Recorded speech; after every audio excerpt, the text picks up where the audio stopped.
بسم اللہ الرحمن الرحیم۔ ڈاکٹر حسین آزاد یوٹیوب چینل، اس میں بڑے اہم سوالات پوچھے جا رہے ہیں اور اس کو بڑا لائک کیا جا رہا ہے، اور اس کا شرعی حوالے سے جو جائزہ ہے آج ہم نے لینا ہے بڑے اہم مسئلے کا، اور وہ ہے حلالہ کیا ہے، اس سے کیا مراد ہے اور اس کا شرعی حکم کیا ہے۔ لہٰذا سب سے پہلے ہم دیکھتے ہیں کہ اگر کسی آدمی نے اپنی بیوی کو 3 طلاقیں دے دی تو اس کے بعد وہ عورت اس خامد پر حرام بحرمت غریزہ وہ ہو جائے گی، اور بغیر نکاح ثانی کے اور اس سے قربت کے پہلے خامد کے ساتھ وہ نہیں رہ سکتی جب تک کہ آگے کسی اور سے نکاح نہ کرے اور اس سے قربت ثابت ہو۔ لہٰذا اس کو قرآن پاک نے یوں ارشاد فرمایا کہ الطلاق مرتان فامساک بمعروف او تسریح باحسان، یہ طلاق رجعی 2 بار تک ہے، پھر بھلائی کے ساتھ روک لینا ہے یا اسی طرح کوئی کے ساتھ چھوڑ دینا ہے۔ اسی طرح قرآن پاک نے دوسرے مقام پر ارشاد فرمایا فَإِن طَلَّقَا فَلَا تَحِلُّ لَهُ مِن بَعْدُ حَتَّىٰ تَنكِحَ زَوْجًا غَيْرَهُ، پھر اگر تیسری طلاق اسے دے دی تو وہ عورت اسے حلال نہ ہوگی جب تک وہ دوسرے خامند کے پاس نہ رہے۔ اسی طرح سورہ البقرہ کی اگلی آیت میں اللہ تعالیٰ نے ارشاد فرمایا، یہ 229 سے 230 یہ 3 آیات ہیں۔ فَإِن طَلَّقَا فَلَا جُنَاحَ عَلَيْهِمَا أَن يَتَرَاجَعَا إِن ظَنَّا أَن يُقِيمَا حُدُودَ اللَّهِ، پھر وہ دوسرا خامند اگر طلاق دے دے تو ان دونوں پر گناہ نہیں کہ پھر آپس میں مل جائیں اگر سمجھتے ہوں کہ اللہ کی حدیں وہ قائم رکھیں گے۔ تو یہ ہے حلالہ۔ کیسے؟ ان آیات پر اگر ہم غور فکر کریں، ان آیات میں طلاق کا مسئلہ بیان ہوا، عدت کا مسئلہ بیان ہوا اور حلالہ سے متعلق احکام بیان ہوئے۔ قرآن پاک نے وہ حرمت مغلظہ جو 3 طلاق دینے سے پیدا ہوتی ہے کہ وہ عورت اس پر حرام ہو جاتی ہے، اس سے طلاق واقع ہو جاتی ہے، اس کی انتہا کسی دوسرے سے نکاح اور قربت تک اس کو قرار دیا ہے۔ تو بتایا کہ نکاح اور قربت کے بعد اگر دوسرے خامند نے اسے طلاق دے دی تو 3 طلاقوں سے پیدا ہونے والی حرمت ختم ہو جائے گی، اور عدت گزار کر وہ عورت اپنے سابق شوہر کے ساتھ پھر نکاح کر سکتی ہے، اور جس نے اسے پہلی بار 3 طلاقیں دی تھی اس کے ساتھ دوبارہ نکاح ہو سکتا ہے، کیونکہ نکاح ثانی نے 3 طلاقوں سے ہونے والی حرمت ختم کر دی۔ چونکہ نکاح ثانی سے حرمت غلیظہ ختم ہوئی اور علت جدیدہ پیدا ہوئی کہ اس عورت کا پہلے خامد سے نکاح حلال ہو گیا، لہٰذا اس عمل کو حلالہ کہا گیا ہے۔ تو چونکہ دوبارہ اس کے نکاح میں حلال ہو گئی، اس کو حلالہ کہتے ہیں۔ اب شرعاً یہ عمل ہرگز پسندیدہ نہیں ہے، خاص بات جو میں آپ کو بتانے والا ہوں۔ بالکل اسی طرح جس طرح طلاق کو کوئی پسندیدہ عمل قرار نہیں دیا گیا، پچھلی ویڈیو میں ہم نے بات یہاں ختم کی تھی کہ سب سے زیادہ مقبوض ترین جو عمل اللہ کو یعنی ناپسند ہے وہ طلاق کا ہے۔ اسی طرح اس کو بھی حلالے کو بھی وہ پسند نہیں کیا گیا، اور نہ سے کوئی یہ خوشی سے کوئی کرتا ہے، نہ خوشی سے طلاق دی جاتی ہے،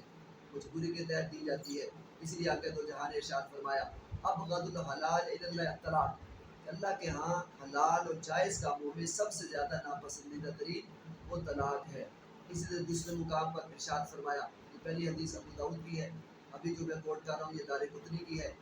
کہ حضور نے فرمایا اے معاذ، حضرت معاذ بن جبل رضی اللہ تعالیٰ سے خطاب کرتے ہوئے، روئے زمین پر اللہ نے کسی مملوک کو آزاد سے بڑھ کر کوئی پسندیدہ چیز پیدا نہیں کی، اس کے لیے سب سے بڑی نعمت آزادی ہے۔ اسی طرح اللہ نے روئے زمین پر طلاق سے زیادہ کوئی ناپسندیدہ چیز پیدا نہیں کی، اللہ تعالیٰ کو سب سے زیادہ ناپسند ہے۔ معلوم ہوا کہ طلاق اللہ کو ناپسند بھی ہے، اور جو حلالہ حلال بھی ہے، ناپسند بھی ہے، دوسری طرف حلال بھی ہے، اور جب کہ دینے سے یہ واقع بھی ہو جاتی ہے۔ تو ناپسند فرمانے کے باوجود یہ نہیں فرمایا کہ دینے سے واقع نہیں ہوگی۔ یہی حال ہے حلالہ کا، کہ کسی شخص کے لیے یہ امر ہرگز پسندیدہ نہیں کہ وہ اپنی بیوی کو 3 طلاقیں دے، پھر وہ عورت عدت گزار کر کسی اور سے شادی کرے، اس سے قربت کرے، اور پھر وہ دوبارہ دوسرا خامند تو جس کے نکاح میں ہے وہ اس کو طلاق دے اور پہلا خوشی خوشی اس سے دوبارہ بھی نکاح کر لے۔ تو یہ امر واقعتاً وفا کے خلاف ہے، مربت کے خلاف ہے، غیرت کے خلاف ہے، شرم و حیا کے خلاف ہے۔ چنانچہ لوگوں کو یہ بات بار بار سمجھائی جا رہی ہے کہ طلاق کا شغل نہ کرو، ورنہ پریشانیوں کا سامنا کرنا پڑے گا۔ اگر سمجھتے ہیں کہ پانی سر سے گزر گیا اور بگڑے ہوئے حالات میں میاں بیوی میں اتفاق ناممکن ہو چکا ہے تو شریفانہ انداز سے اسے طلاق دے دیں۔ عدت گزار کر وہ عورت اپنی مرضی سے اپنا مستقبل جس سے چاہے وابستہ کر لے اور خامد بھی جہاں چاہے آگے شادی کر لے۔ لیکن اگر کوئی صلح کی صورت پیدا ہو گئی تو عدت کے اندر رجوع کرنا اور عدت کے بعد دوبارہ اثر نو نکاح کرنا پھر آسان ہو جائے گا، جبکہ 3 طلاقوں سے لمبا اور پریشان کن جو پروسیس ہے وہ شروع ہو جائے گا، جو دونوں کے لیے سخت کبھی اور تکلیف کا باعث ہوگا۔ لہٰذا حلالہ کی جو سزا ہے یہ دونوں کے ناروا رویے کی بنا پر ہے، تاکہ وہ 3 طلاقوں تک بات نہ بڑھائیں، یہ انتہائی قدم نہ اٹھائیں۔ اسی لیے اللہ تعالیٰ نے بطور نصیحت یہ ارشاد فرمایا کہ 1 یا 2 رجعی طلاق کے بعد یا تو عدت کے اندر اندر رجوع کر کے تعلقات کو بحال کر دو یا عدت گزرنے دو اور عورت کو آزاد ہونے دو تاکہ وہ جہاں چاہے شرعاً ہو جائے یا نکاح کر لے، جیسا کہ اللہ تعالیٰ نے قرآن پاک میں ارشاد فرمایا کہ فلا تعتدوها، کہ ان سے آگے مت بڑھو، یہ حدیں ہیں ان کو قائم رکھو۔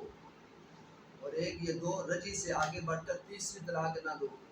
وَمَن يَتَعَدَّ حُدُودَ اللَّهِ فَأُولَٰئِكَ هُمُ الظَّالِمُونَ، سورہ البقرہ کی آیت نمبر 229۔ اور جو اللہ کی حدوں سے آگے بڑھے ایسے لوگ ظالم ہیں، اللہ تعالیٰ خود ان کو ظالم قرار دے رہا ہے۔ مطلب واضح ہے کہ جو شخص شریعت کی پابندی نہیں کرتا اور تیسری طلاق بھی دے دیتا ہے تو اس نے اپنے مشکل میں خود اضافہ کر لیا اور اللہ کی حدوں سے تجاوز کر کے ظلم کیا۔ حضرت عبداللہ ابن مسعود رضی اللہ تعالیٰ عنہ فرماتے ہیں کہ حضور نبی کریم نے حلالہ کرنے والے پر بھی لعنت فرمائی ہے اور اس پر بھی جس کے لیے حلالہ کیا گیا ہے۔ لیکن کسی نے شریعت کی ان ہدایات پر عمل نہ کیا اور حلالہ والی صورت اختیار کی تو ناپسندیدہ ہونے کے باوجود حکم شرعی یعنی پہلے خامد کے لیے حلت ثابت ہو جائے گی اور حلالہ ثابت ہو جائے گا۔ جیسے مثال کے طور پر زنا ہے، قتل ہے، چوری ہے، غصب ہے، رشوت ہے، خیانت ہے، ماداحتی ہے، ظلم وغیرہ۔ اب شریعت کی نظر میں سخت ناپسندیدہ یہ افعال ہیں، سختی سے ان سے بچنے کا حکم ہے۔ اگر کوئی کسی کو ناحق قتل کر دے تو قتل تو ثابت ہو جاتا ہے اور پھر قتل ناحق حکم شرعی یعنی قصاص بھی ثابت ہو جاتا ہے، دیت بھی ثابت ہو جاتی ہے۔ اسی طرح حلالہ سخت ناپسندیدہ ہونے کے باوجود حکم شرعی وہ ثابت کر دے گا، یعنی حرمت غلیظہ ختم کر کے اس عورت کو پہلے خامد کے لیے حلال کر دیا جائے گا، جسے حلالہ کہتے ہیں۔ اسی لیے شارع علیہ السلام نے حلالہ کرنے والے پر لعنت تو فرمائی ہے مگر حلال ہونے کا انکار نہیں کیا کہ حلالہ ہوگا نہیں، وہ اسی طرح ہو جائے گا۔ تو لہٰذا ہمیں اللہ تعالیٰ قرآن و سنت کو صحیح معنوں میں سمجھنے کی توفیق عطا فرمائے اور اس برے فعل سے بچنے کی توفیق عطا فرمائے اور اس کے شرعی مسائل کو جان کر ہمیں عمل کر کے دنیا اور آخرت میں